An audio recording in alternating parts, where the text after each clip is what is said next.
சிறகடிக்க மாசி சீரியலில் பார்த்தீங்கன்னா ரோஹிணி மிகவும் மனவேதனையுடன் காணப்படுகிறார்.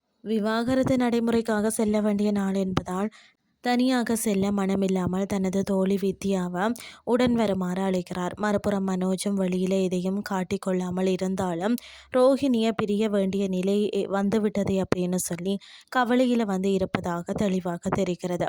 இதற்கிடையில் வீட்டில் காலை முதல் விஜயா பூஜை செய்து அனைவருக்கும் திருநீறு வச்சு ஆசிர்வதிக்கிறார்.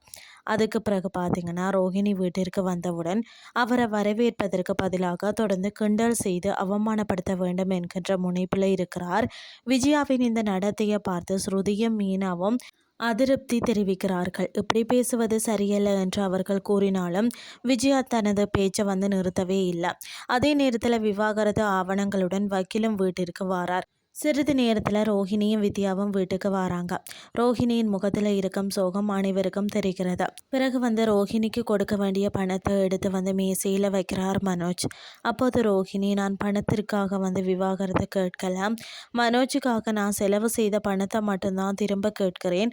இப்போது இந்த பணம் எனக்கு மிகவும் அவசியம் என்று தன் நிலையை விளக்குகிறார்.